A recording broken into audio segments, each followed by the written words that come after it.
하나님께서 오늘 우리에게 주신 말씀은 사도행전 17장 16절부터 34절까지 말씀입니다. 오늘 말씀 분량이 좀 길지요. 한 절씩 교독하도록 하겠습니다.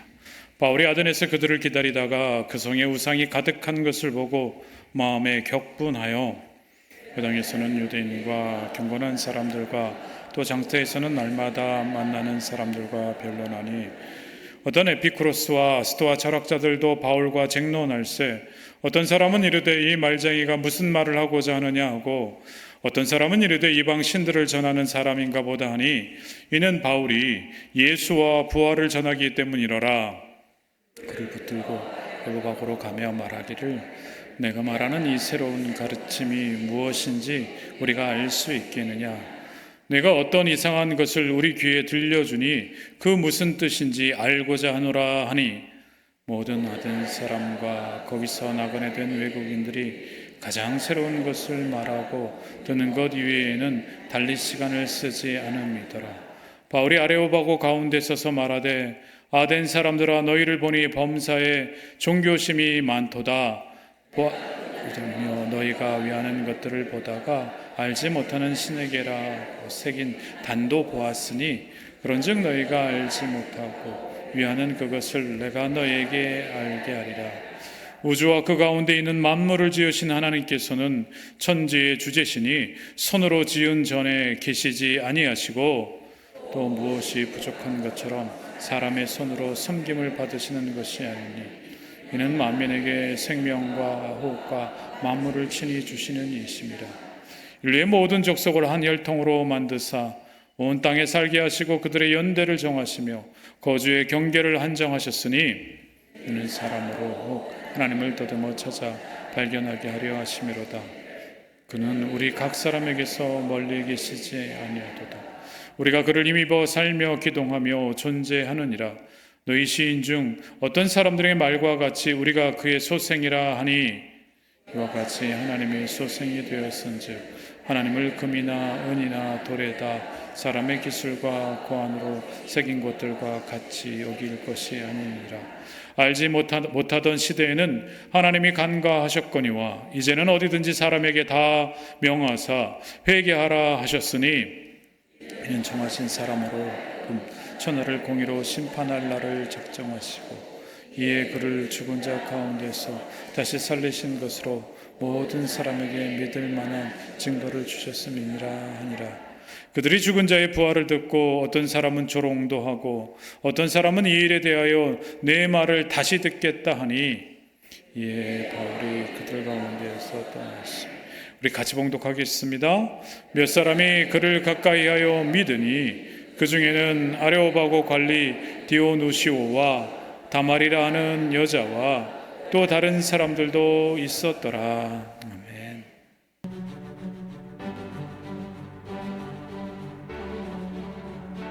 인간 지성과 철학의 수도 아테네. 그곳은 세상의 모든 새로운 지식과 사상이 모여들고 인간의 이성과 논리가 곧 신이 되었던 도시였습니다. 그러나 찬란한 지성의 탑 뒤에 가려진 것은 가득한 우상과 지독한 영적 공허함뿐이었습니다. 날마다 모여 토론하고 연구했지만 그 어떤 지식도 그들의 무력한 영혼을 구원하지는 못했습니다. 그 거대한 지식의 요새 한복판에서 선포된 충격적인 선언, 예수와 부활. 복음은 머리로 분석하는 종교적 정보가 아니라 내 삶의 주인을 통째로 바꾸는 사건입니다. 세상에서 가장 먼 여행, 머리에서 가슴으로 가는 30cm. 이제 지식의 창사를 깨고 당신의 생명을 맡기십시오.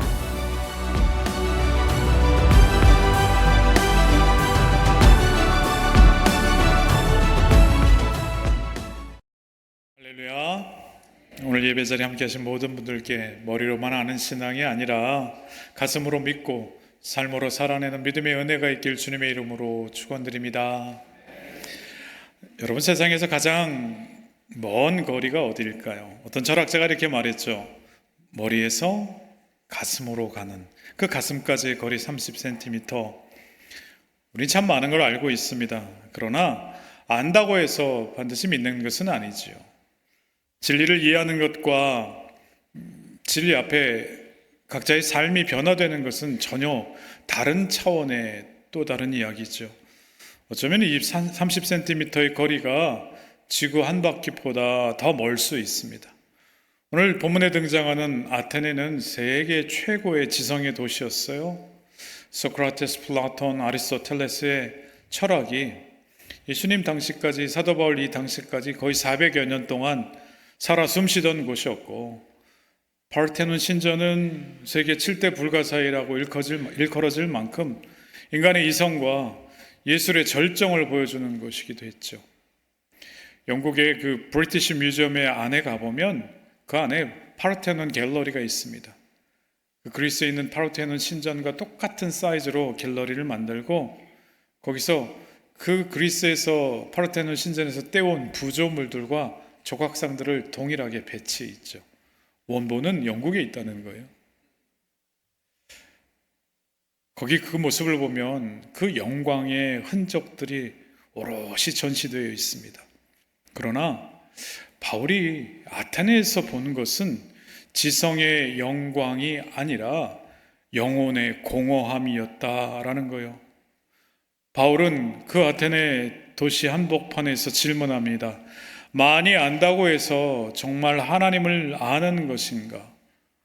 오늘 우리 시대도 아테네와 다르지 않습니다. 정보는 엄청나지만 영혼은 메말라가고 있어요. 그래서 오늘 말씀은 우리에게 묻습니다. 당신의 신앙은 머리에만 머물러 있습니까? 아니면 가슴으로 내려와 삶을 바꾸고 있습니까? 오늘 우리는 아테네에서 외쳤던 바울의 메시지를 통해서 지식에 갇힌 신앙이 아니라 삶을 변화시키는 살아있는 복음이 무엇인지 같이 살펴보고자 합니다. 오늘 사도 바울이 선포한 이 말씀이 좀 길긴 하는데 그 말씀들을 쭉 따라가 보면서 우리가 놓치지 말아야 될 그 복음을 한번 붙잡아 보고자 합니다. 헬라 문화권에서 자란 사도 바울에게 아테네는 정말 특별한 도시였어요. 인간의 이성과 철학, 학문과 예술이 절정에 이른 세계 최고의 지성의 도시였죠. 그러나 바울이 아테네를 관찰하면서 느낀 감정은 감탄이 아니라 분노였어요. 16절 후반절 말씀 같이 읽겠습니다. 그 성에 우상이 가득한 것을 보고 마음에 격분하여 이렇게 기록하고 있어요. 살아계실 하나님께 드려야 될 영광과 찬양이 죽은 우상에게 향하는 모습을 보면서 사도 바울이 이 파로크시노, 우리가 발작이라고 하는 영어 단어의 원어가 되는 건데 거룩한 의분이 일어났는데 그게 의분이 얼마나 큰지를 이 단어가 설명을 해주고 있습니다. 그런데 여러분, 아테네 사람들은 왜 우상을 섬겼을까요? 그들이 무지했기 때문에 그랬을까요? 아니지요. 그들은 오히려 많이 배우고 또 많이 생각한 사람들이었어요. 문제는 그들의 지식이 하나님께 나아가기보다 인간 스스로 모든 것을 통제하려고 하는 방향으로 그들의 지식이 흘러갔다는 거죠. 그 절정이 바로 23절 말씀에 나타나 있어요. 어떤 말씀이냐면 알지 못하는 신에게 라고 하는 제단에 담겨져 있다는 거죠. 아테네 사람들은요, 전염병과 재난을 몇 번 겪었어요. 그러면서 그들이 두려워하는 마음이 마음 가운데 생겼고, 혹시 우리가 알지 못하는 어떤 신을 노엽게 한 것은 아닐까 이렇게 생각합니다. 그래서 마지막 안전장치처럼 정말로 신전 제단 가운데 하나를 알지 못하는 신, 그렇게 제단을 만들어 놓고 거기에 제사를 드리기까지 했습니다. 온갖 신들을 다 만들어 놓은 거죠, 제단을. 역사학자 플리니우스가 이렇게 이야기합니다. 당시 아테네는 거의 7만 3천 개의 신상과 제단이 있었다는 거예요. 여러분, 16절에 이 우상이 가득했다라고 하는 표현은 헬라어 표현으로 그대로 직역하면 도시 전체가 우상에 잠겼다, 이런 단어 뜻입니다. 겉으로 보면 이 아덴 사람들이 종교심이 깊어 보입니다. 그런데 여러분, 이 종교심이라고 하는 단어, 그 중심에는 하나님을 향한 믿음보다 설명할 수 없는 존재에 대한 두려움이 자리 잡고 있었다라는 거예요. 알지 못하는 신이라고 하는 제단까지 만들었어요. 모든 신에게 복을 빌면서 다 했는데 혹여나 빠뜨린 신이 있을까봐 그 제단을 만들고 거기도 제사를 지내는 거죠. 무엇 때문에 지냈다고요? 복 달라고요? 오늘 말씀은 더욱더 직접적으로 두려워서 그랬다는 거죠. 사도 바울이 이야기합니다. 너희를 보니 범사에 종교심이 많도다. 아레오바고에서 사도 바울이 아덴 사람들을 보면서 이렇게 이야기합니다. 뭐가 많다고 이야기해요? 종교심. 이 종교심이라고 하는 단어는 그런데 두려워하다라고 하는 데이도라고 하는 단어와 신적인 존재 혹은 마귀라고 이야기하는 다이몬이라고 하는 단어가 합쳐진 단어예요. 동사 하나와 명사가 합쳐진 합성어를 하는 거죠. 즉 종교심이라고 하는 것이 어떤 의미예요? 보이지 않는 마귀와 보이지 않는 어떤 신적인 존재에 대한 두려움이 많다라고 사도 바울이 이야기하는 거예요. 신앙심이 깊다 이런 얘기가 아니라 일상의 삶이 뭔가를 두려워하고 알지 못하는 존재를 두려워한다, 그런 이야기인 거죠. 그래서 아덴의 사람들은요, 자신들이 가지고 있는 지식과 논리로 영혼의 공허함을 채우려고 했고, 그들의 눈에 보이는 그 신전에, 그 제단에 제사를 지냄으로 그 신을 섬김으로 불안을 해결하려고 했다는 거예요. 여러분 상식적으로 한번 생각해 보시겠어요? 전 세계에서 가장 논리적으로 탄탄하고 철학이 풍성한 이곳에 전 세계 그 어느 곳보다도 가장 많은 우상들이 모여 있다는 거예요. 어떻게 이게 가능할까요? 그들 마음속에 뭐가 있는가를 보면 알 수 있습니다. 영혼이 너무 공허해요. 그걸 뭘로 채우려고 했어요? 지식과 논리로 채우려고 했고요. 그 이면에는 어떤 모습이 있습니까? 너무나도 불안하고 두려운 거예요. 그래서 그것을 뭐래요? 그 많은 제단에서 제사 지냄으로 해결하려고 했다는 거예요. 그리고 그들은요, 끊임없이 그 모든 것들을 해결하기 위해서 새로운 것을 찾아 헤맸다는 거죠. 사도 바울이 아덴 사람들을 보면서 이렇게 이야기합니다. 가장 새로운 것을 말하고 듣는 것 이외에는 뭐 하지 않았다고 이야기해요? 달리 시간을 쓰지 않았다고요.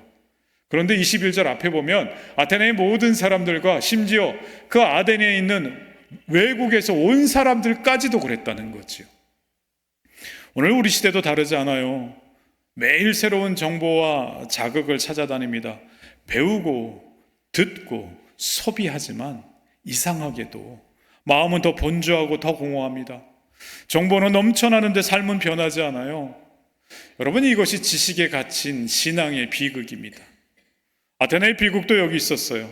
최고의 철학자들이 모인 도시였지만 정작 참 하나님은 알지 못했다라는 거예요. 인간은 많이 안다고 평안을 얻는 존재가 아니라는 거죠. 여러분, 인간의 마음속에는요, 오직 하나님만 채울 수 있는 공간이 있다는 거죠. 그래서 어거스틴이 이렇게 고백합니다. 평생 방탕하게 살다가 어머니 모니카의 기도로 주님 앞으로 다시 왔을 때 그 고백록을 저술하죠. 신학교 다닐 때 어거스틴 수업에 들어갔을 때 그 고백록의 맨 앞에 1장에 있는 이 구절을 읽으면서 좀 충격을 받았어요. 거기 이렇게 적혀 있습니다. 주님, 당신은 당신을 향해 살도록 우리를 지으셨으므로 우리 마음이 당신 품 안에서 쉴 때까지는 참된 평안이 없나이다. 우리가 어떻게 지어졌다고요? 우리 주님을 향해 살도록 우리가 지어졌다는 거예요. 그래서 그렇게 살지 않으면 우리 마음 가운데 뭐가 없다고요? 평안이 없다고요. 사람은 하나님 없이 살면 반드시 다른 무언가를 붙들게 되어 있습니다. 더 많이 배우면 괜찮아질 것 같고, 더 성공하면 만족할 것 같고, 더 인정받으면 행복할 것 같습니다. 그러나 잠시 채워지는 것 같다가도 다시 공허해진다는 거예요. 영혼의 빈자리는요, 여러분, 세상 것으로 채워지지 않기 때문에 그렇습니다. 제가 소망교회 있을 때 소금회 담당 목회자였어요. 소망금융인 선교회. 사실은 많을 때는 회원이 한 500명 정도였죠. 정재계 국회의원들부터 금융감독원, 우리 대한민국의 여하튼 금융과 연관되는 모든 웬만한 사람들이, 크리스찬들이 다 와서 있었고, 저분도 여기 소속이었구나, 얼굴만 봐도 알만한 부자들이 정말 많았어요. 처음에 이제 토요일에 한 달에 한 번 정도 말씀을 전하고 성경 공부하고 또 훈련하고 하고서 항상 커피를 마시러 가는데, 커피숍 앞에서 테이블 앞에 내 앞에 누가 앉아 있는지 처음에 모르죠. 1년이 지나고 2년이 지나고 3년이 지나는데 다 알만한 분들이 앉았어요. 제 테이블 앞에. 대한민국에서 알만한 분들이 세 분 여기 꼼짝 말고 앉아 계세요. 그랬더니 얼굴 표정이 변하더라고요. 잘못 앉았다 이렇게 생각하시는 거죠. 제가 질문이 하나 있는데 대답을 꼭 해주세요. 돈이 많으면 행복해요? 여러분 뭐라고 대답했을 것 같아요? 여러분에게 질문하는 거 아니에요? 제가 그분들에게 질문했다는 거예요. 돈이 많으면 행복해요? 그랬더니 아무도 쉽게 대답 안 하시더라고요. 그런 질문 얼마나 많이 받아왔겠어요. 근데 그 중에 한 분이 이렇게 대답하시더라고요. 영혼의 빈자리는 세상 것으로 채워지지 않습니다. 제가 아직도 기억하는데, 저분이 돈이 많아 보니까 저렇게 대답하지, 이런 생각도 해봤어요. 그런데 그 대답이 아직도 기억이 나요. 영혼의 빈자리는 세상 것들로 채워지지 않는다는 거죠. 문제는 여러분, 하나님을 살아계신 인격으로 만나지 못하고 우리가 신앙생활을 한다라고 하면서도 아는 하나님으로만 남겨둘 때 우리의 문제는 더 심각합니다.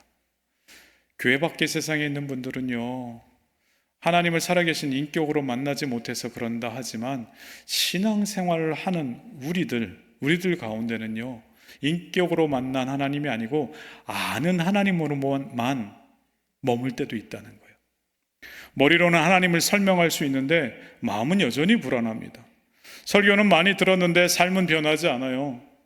그러면 사람은 결국 다른 것으로 자기 영혼을 채우기 위해서 노력한다는 거예요. 돈, 성공, 자녀, 안정, 평판. 근데 여러분, 원래는 이 모든 것이 하나님이 주신 좋은 선물이에요. 여러분, 그게 나쁜 게 아니에요.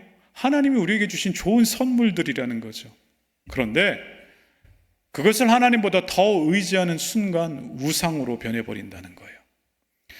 우상이란 거창한 것이 아닙니다. 하나님보다 더 의지하는 것이 우상이죠. 하나님만이 주실 수 있는 안정과 평안을 다른 것에서 얻으려고 할 때 바로 그것이 우상이 되는 거죠. 그래서 돈이 무너지면요, 인생도 무너지게 되고 성공을 잃으면 존재의 가치까지 흔들려지게 되는 거죠. 하나님 대신 그것을 붙들고 살았기 때문에 그렇습니다. 그러나 세상은 변하고 사람은 떠나도 우리 주님은 변치 않으십니다. 여러분, 참된 평안은 어느 때 여러분 참된 평안을 느끼세요? 참된 평안은 많이 아는 데 있는 것이 아니라 우리 예수님 안에 거할 때 옵니다. 여러분, 참된 자유를 어느 때 느끼세요? 정보를 다른 사람보다 더 많이 쌓아가고 더 많이 알 때 그때 자유함을 느끼세요? 아니죠. 살아계신 하나님을 인격적으로 만날 때 참된 자유를 허락해 주시는 줄 믿습니다. 사랑하는 성도 여러분, 신앙을 지식으로만 남겨두지 마세요. 하나님을 연구의 대상으로만 두지 말라는 거예요. 하나님은 머릿속 개념이 아니라 지금도 우리를 부르시고 만나기 원하시는 살아계신 아버지시라는 거죠. 이제 지식에 갇힌 신앙에서 나오세요. 머리에서 가슴으로, 가슴까지 오면 가슴에서 동행하는 삶으로 나아가는 건 어렵지 않습니다. 그때 우상은 무너지고 예수 그리스도 안에서 참된 자유와 안식을 우리에게 허락해 주실 줄 믿습니다. 아레오바고는요, 이 아크로폴리스 옆에 있는 바위의 언덕이에요. 파르테논 신전 바로 밑에 있어요. 당시 최고의 철학자들과 지성인들이 모여서 사상과 진리를 서로 토론하던 자리죠. 이번에 성지 탐방을 갔을 때 저랑 아내랑 거기를 먼저 따로 가게 되었었습니다. 그 아레오바고 언덕 바위로 이루어진 아주 조금 높은 곳인데 갔더니 까만 옷을 입은 사람들이 한 100여 명 있는 거예요. 봤더니 다 로만 칼라를 했더라고요. 로만 칼라를 한 사제와 신부인데 까만 옷을 입고 있으면 대부분 프란시스칸입니다. 즉 섬김과 구제 봉사를 하는 신부들인 거죠. 그들이 인도자가 앞에서 기타로 찬양을 인도하고 또 다 같이 찬양을 따라하고 또 뭐 대화를 막 하고 또 찬양을 하는데 꽤 오랜 시간 그걸 지켜보고 있었어요. 무슨 이야기를 하는지 너무 궁금한 거예요. 어떤 노래를 하는지 가만히 들어도 어떤 언어인지 잘 구분이 안 가더라고요. 바로 저곳에서 바울은 인간 이야기가 아니라 하나님 이야기부터 시작해요. 그런데 여러분 아셔야 될 게 지금부터 시작하는 사도 바울의 하나님 이야기가 이 아덴 사람들에게는 정말 생소한 이야기라는 거죠. 24절, 25절 우리 화면을 보면서 같이 봉독하겠습니다. 우주와 그 가운데 있는 만물을 지으신 하나님께서는 천지의 주제시니 손으로 지은 전에 계시지 아니하시고 만민에게 생명과 호흡과 만물을 친히 주시는 이심이라. 지금 이 이야기들은 우리에겐 평범하게 다가오지만 당시 헬라의 세계관을 가지고 있는 사람들에게는요, 그 모든 것을 뒤집는 선언이라는 거죠. 헬라인들에게, 이 그리스 사람들에게, 이 아테네 사람들에게 신은 인간과 크게 다르지 않은 존재였다는 거죠. 그리스 신화에 나오는 신들을 보면은요, 반인 반신이에요. 사람인데 신이라고 이야기하는 거죠. 그래서 그 신들에게는요, 인간처럼 욕망하고 분노하고 경쟁하는 모습들이 있었다는 거예요. 그래서 사람들은요, 신전을 세우고 제사를 드리면 신을 움직일 수 있다고 생각한 거죠. 인간이 원하는 것을 얻기 위해서 신을 관리하고 통제하려고 했던 것이 아덴 사람들의 세계관이었다는 거예요. 그런데 바울은요, 전혀 다른 하나님을 선포합니다. 너희들이 지금 알지 못하는 신이라고 하는 제단을 세워놨는데 이 알지 못하는 신에 대해서 내가 설명을 해줄게, 이렇게 이야기해요. 그 알지 못하는 신이 하나님은 아니지요. 아덴 사람들이 세워놨던 그 알지 못하는 제단을 하나님이 가리키는 건 아니에요. 그런데 사도 바울이 이걸 탁 틀어서 정말 너희들이 알지 못하는 그 누가 있다, 그 하나님이 계시다, 지금부터 그렇게 설명을 하는 거예요. 전혀 다른, 그들이 알고 있었던 신과는 다른 하나님을 선포합니다. 하나님은 인간들이 만들어낸 존재가 아니라 오히려 인간에게 생명과 호흡을 주시는 창조주다. 인간이 하나님을 붙들고 있는 것이 아니라 하나님께서 인간을 붙들고 계시다, 그렇게 이야기해요. 너희들이 그 신 앞에, 신전에 제사를 드리며 그 신을 움직이려고 하는데 우리 하나님은 그런 분이 아니다. 지금 그걸 이야기하고 있는 거예요.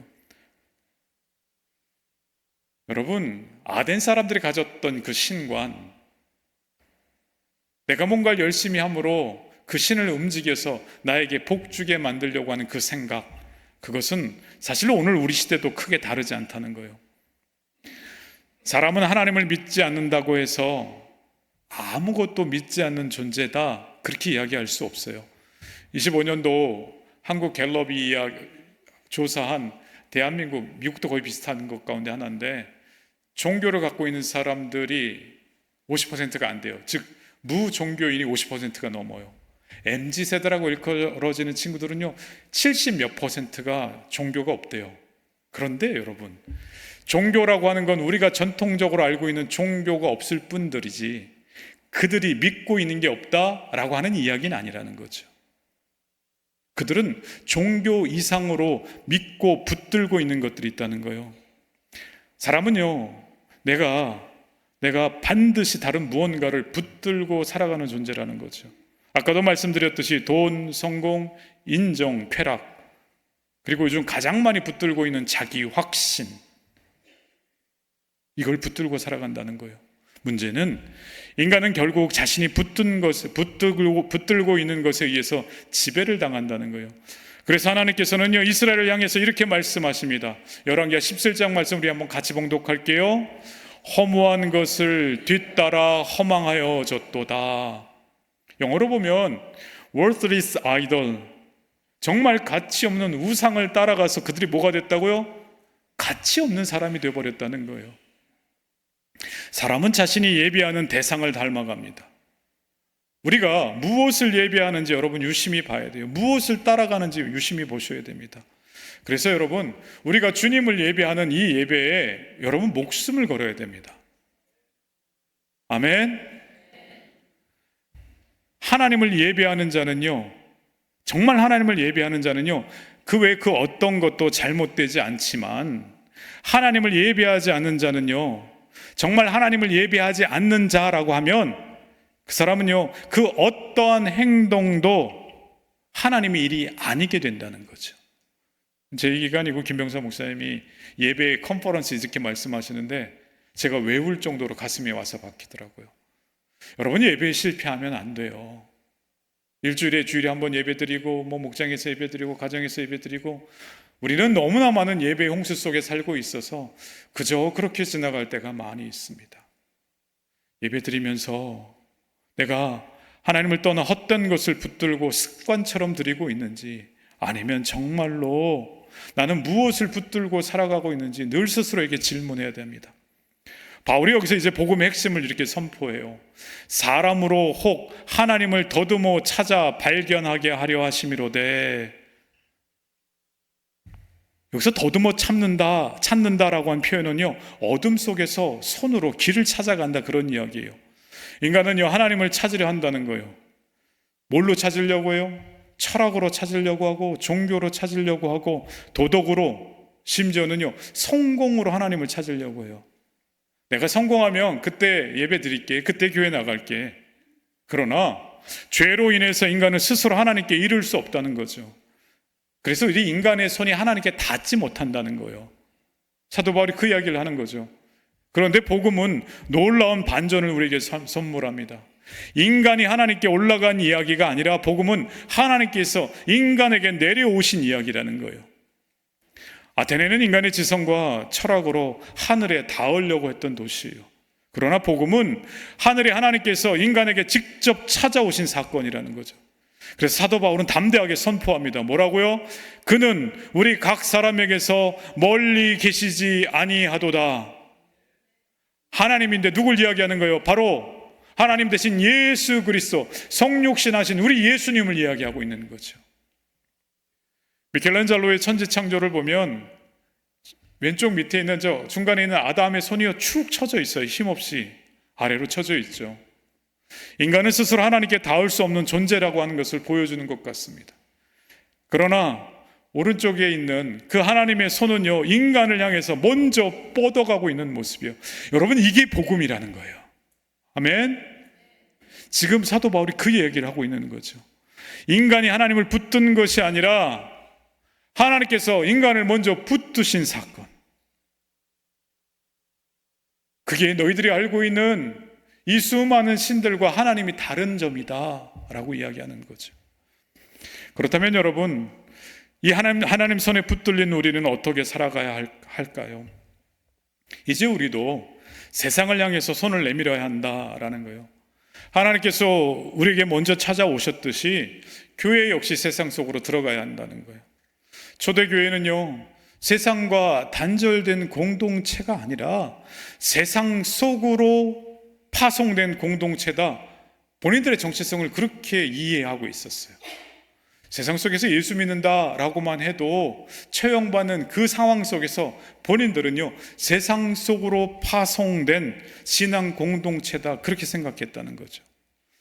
그래서 선교적 교회의 관점에서 보면 교회는요, 건물 자체가 목적이 아니다, 이렇게 이야기해요. 그래서 사도 바울이 뭐라고 이야기해요? 하나님께서는 천지의 주재신이 손으로 지으신 전에 계시지 않는다, 그렇게 이야기하죠. 건물 자체가 목적이 아니라 이 모든 교회와 건물들은 뭐가 목적이 되어야 된다고요? 복음을 위한 통로가 되어야 된다는 거죠. 아멘. 지역사회 공간을 열고, 또 다음 주에 우리 뭘 봅니까? 영화도 보지요. 영화로, 또 스포츠로 사람들을 초대하고 카페도 만들려고 하고, 아름다운 아카데미, 실버 아카데미에서 또 다양한 만남의 자리를 만드는 이유들도 여기에 있어요. 제가 저 관영일 하다 보면 예수를 믿지 않는 분들이신데 귀하게 교회에 오시게 된 연유들을 이야기할 때 교회에서 이런 일도 하는군요. 그래서 오게 됐고 세가족으로 등록이 됐음을 또한 고백들을 많이 하십니다. 결국 우리가 해야 될 것은 멀리 계시지 않은 그 하나님을 보여주고 하나님의 마음을 드러내는 그 일들을 감당해야 된다는 거예요. 바울은 이제 마지막으로 선포합니다. 이제는 어디든지 사람에게 다 명하사 회개하라 하셨으니. 여러분, 회개는요 단지 몇 가지 죄를 고치는 정도가 아니에요. 내가 내 인생의 주인이다 라고 하는 자리에서 내려오라는 거예요. 내가 붙들고 있던 우상과 자기 확신을 내려놓고 하나님의 손을 꼭 붙잡으라는 거예요. 사랑하는 성도 여러분, 인간은 하나님을 만나지 못하면 결국 뭘 붙잡는다고요? 다른 우상을 붙잡는다고요. 그게 무형이 될 수도 있고 유형이 될 수도 있지요. 그러나 예수 그리스도를 인격적으로 만나면 삶의 중심이 바뀝니다. 돈과 성공과 인정이 더 이상 내 삶의 주인이 될 수 없다라고 하는 사실을 깨닫는 거죠. 내 삶을 조금은 편하게 해주고 누군가에게는 인정받긴 해주나 그것이 삶의 주인이 될 수 없다. 여러분, 이것을 깨닫는 은혜가 있기를 주님의 이름으로 축원드립니다. 우리 찬송가 예수 믿는 것은 뭐가 많다고요? 받은 증거 많다고요. 증거를 은사로만 생각하지 마세요. 이 말씀이 믿어지고 내가 그렇게 살아가고 있는 그 은혜, 그 증거를 경험하시길 주님의 이름으로 축원드립니다. 억지로 내려놓는 게 아니에요. 진짜를 만났기 때문에 가짜를 내려놓을 수 있는 거죠. 킬케가드가 이런 얘기합니다. 믿음에 대한 정의를, 저는 킬케가드의 정의를 제일 좋아하는데, 내 존재 전체를 하나님께 맡기는 결단이 믿음이라고 이야기해요. 믿음이 뭐라고요? 내 존재 전체를 누구에게? 하나님께 맡기는 결단을 믿음이라고 한다는 거죠. 복음은 아덴 사람들처럼 내가 하나님을 찾아낸 그런 이야기가 아닙니다. 하나님께서 끝까지 우리를 찾아오신 이야기라는 거죠. 그리고 그 사랑이 우리 마음을 붙드는 순간 우리에게 비로소 참 자유를 선물해 주신다는 거예요. 바울의 설교는 결국 부활에서 절정에 이릅니다. 그런데 바로 그 순간 이 아덴 사람들의 반응이 세 갈래로 나뉘어져요. 우리 32절 말씀 같이 봉독하겠습니다. 그들이 죽은 자의 부활을 듣고 어떤 사람은 조롱도 하고 어떤 사람은 이 일에 대하여 내 말을 다시 듣겠다 하니. 오늘 이 장면은요 우리 시대의 모습이기도 합니다. 사람들은 복음을 들을 때 저마다 다른 방식으로 반응을 해요. 19세기에 전설적인 외줄타기 고개사가 있었다고 합니다. 이름이 샤를 블롱댕이었다는 거예요. 프랑스 사람 같은데 이 사람에게 유명한 일화가 하나 있습니다.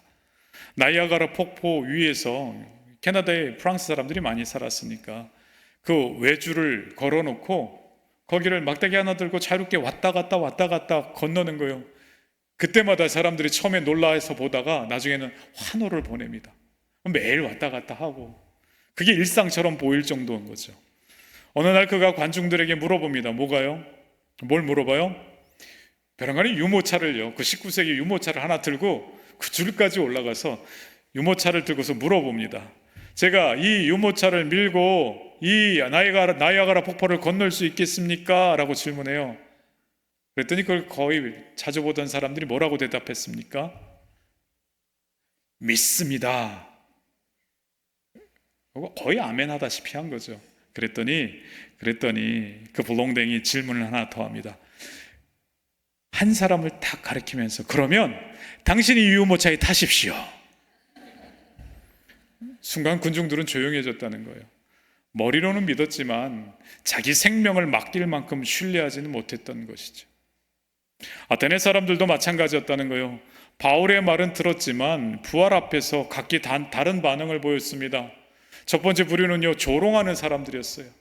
그들은 무지해서 조롱한 것이 아니에요. 오히려 자기 지식과 세계관이 너무나도 견고했기 때문에 그래서 조롱합니다.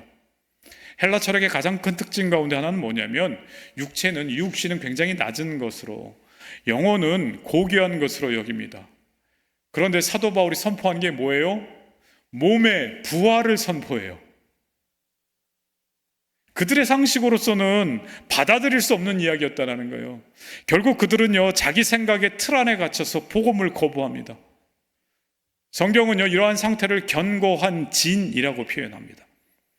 진을 구축하다 이렇게 이야기하잖아요. 이 견고한 진은 뭐냐면 하나님의 진리에 반하는 그 생각의 체계가 마음속 깊이 자리 잡고 있는 것, 바로 그러한 모습이라는 거죠.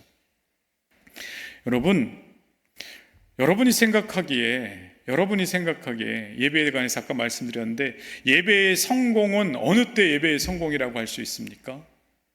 예배가 성공이다 실패다 말하기도 참 그렇지만, 편하게 내가 예배에 성공했다라고 할 때 그때가 어느 때입니까? 여러분 한번 같이 생각해 봤으면 좋겠어요. 그때는 바로 내 생각이 하나님의 생각으로 바뀌어지면 예배에 성공한 것입니다. 그러나 예배 드려도 아무것도, 내가 가지고 있는 관점도 그 견고한 진에 금 하나 내지 못했다라고 하면 예배의 행위는 할 수 있거나 드릴 수는 있지만 성공자가 되지는 못한다라는 거예요. 복음은 언제나 인간의 이성보다 더 크고 깊어요. 그래서 복음은 우리에게 질문합니다. 내 생각보다 하나님을 더 신뢰할 수 있겠느냐? 아덴 사람들 가운데 어떤 이들은요, 그 질문 앞에서 멈춰섰어요. 그 불렁댕이 유모차에 탈 수 있겠느냐 이렇게 질문했던 것처럼 그 질문 앞에 멈춰섰다라는 거예요. 자기 생각의 틀을 깨고 싶지 않았던 거죠. 두 번째 부류는요, 다음에 다시 듣겠다 이렇게 반응하는 사람들이에요. 겉으로는 열린 태도처럼 보이지만 사실은 결단을 미루고 있는 거죠.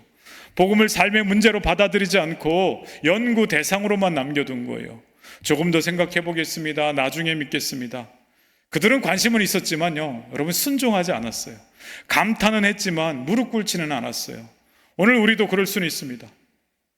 설교 평가는 하지만 회개는 하지 않아요. 은혜를 말하지만 삶은 변하지 않습니다. 그러나 복음은요, 언제나 지금 결단하라고 부른다는 거죠. 그런데 누가는요, 조용하지만 놀라운 반전을 한 줄 기록해요. 몇 사람이 그를 가까이 하여 믿으니, 그들은 단순히 감정적으로 반응한 것이 아니었어요. 지식도 있었고 사회적인 지위도 있는 사람들임을 이야기합니다. 그러나 결국 자기 한계를 인정하고 부활하신 예수님께 자기를 맡겨요. 복음은 많이 아는 사람보다 마음이 가난한 사람 안에 먼저 들어갑니다. 사랑하는 성도 여러분, 복음의 마지막 문은요, 지식이 아니라 신뢰라는 거예요. 부활은 단순한 기적 이야기가 아니에요. 부활은 여기서도 세 가지를 선언하죠. 첫 번째, 죽음이 끝이 아니라는 걸 선언하고, 두 번째, 예수님이 지금도 살아계신 왕이라는 것을 선언하고, 세 번째, 모든 인생과 역사가 하나님 앞에 서게 된다. 이걸 부활을 통해서 이야기해요. 그래서 사도 바울은 고린도전서 15장 17절에 이렇게 선언합니다. 같이 봉독할게요. 그리스도께서 다시 살아나지 않으셨으면 너희 믿음도 헛되다. 만일 예수님께서 다시 살아나시지 않으셨다면 기독교는요, 하나의 철학과 사상에 불과할 수밖에 없습니다. 그러나 예수님이 진짜 살아계신다면 그 예수님은요, 우리가 그저 존경할 뿐이 아니라 정말 예수님이 살아계심을 여러분이 믿는다라고 하면 그 예수님은 저와 여러분의 삶의 주인이 되셔야 할 줄로 믿습니다.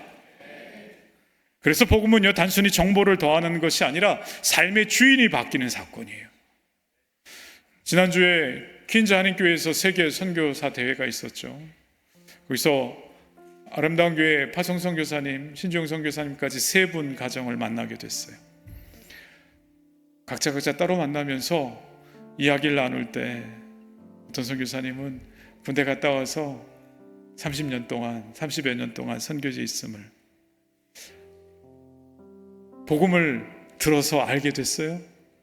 아는 것에서 그친 것이 아니라 삶 전체를 주님께 맡기는 데까지 나아갔다는 거예요. 여러분, 그런 일들을 선교사님만 해야 될 일들일까요? 사도 바울은 오늘 우리를 초청하는 거예요. 일상의 삶을 살아가면서도 내가 예수 그리스도가 살아계심을 믿느냐? 그렇다면 그 예수 그리스도는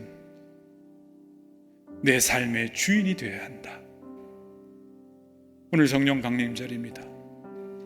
우리 삶 가운데 살아 역사하시는 성령님께서 우리 주인이 되어 오셔서 하나님의 뜻을 알려주시고 그 뜻에 순복하는 우리는 삶 전체를 주님께 맡기는 은혜가 넘쳐나길 주님의 이름으로 축원드립니다. 여러분, 우리가 언제까지 예수님을 설교 말씀으로 듣기만 하고 성경 공부로 공부만 하고 그렇게 연구만 하며 살아갈 수 없습니다. 언젠가는 결단해야 된다는 거예요. 멀리서 박수치는 군중으로 남아있겠습니까? 아니면 오늘 내 인생 전체를 주님께 맡기겠습니까? 복음은 단순한 지적인 내 지식의 동의가 아니라 생명을 맡기는 그 신뢰를 요구한다는 거예요. 우리가 믿음으로 자신을 주님께 드릴 때 하나님께서 우리의 삶을 실제로 변화시켜 주실 줄 믿습니다. 그 은혜 안에서 참된 자유가 시작되는 줄 믿습니다. 사랑하는 성도 여러분, 4주 동안의 이제 말씀을 좀 정리하려고 합니다.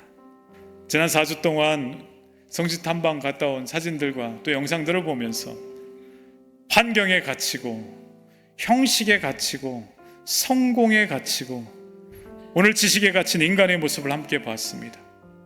그런데 그 모든 갇힘의 중심에는, 그 감옥과 같은 삶의 중심에는 뭐가 있냐면 내가 내 인생의 주인 되려고 하는 마음이 있더라는 거죠. 내가 절대 깨뜨리지 않는 견고한 진이 있더라는 거죠. 아테네 사람들은요, 많이 알았지만 하나님을 만나지 못했습니다. 사도 바울이 복음을 전한 그 모든 도시 가운데 유일하게 아덴에서만 교회를 개척하지 못했죠. 오늘 우리도 신앙이 머리에만 머물면 삶은 변하지 않습니다. 그러나 복음은 정보를 더하는 것이 아니라 내 삶의 주인을 예수님이라 고백하며 이 삶을 주님께 맡기는 그 결단을 요구한다는 거죠. 여러분, 인간은 더듬어서 하나님을 찾았지만 하나님은 예수 그리스도를 통해서 우리에게 먼저 찾아오셨어요. 부활하신 주님은 지금도 우리에게 멀리 계시지 않다는 거예요. 더듬어 찾는 우리의 손끝에 먼저 다가오시는 은혜의 하나님이십니다. 이제 30cm를 건너오길 여러분께 부탁드립니다. 머리에서 가슴으로, 이해에서 신뢰로, 지식에서 생명으로 나아가십시오. 그리고 오늘 내 인생의 주인 자리를 예수님께 내어드리십시오. 그때 비로소 우상은 무너지고 참된 자유와 참된 예배자의 삶이 우리 안에서 시작될 줄로 믿습니다.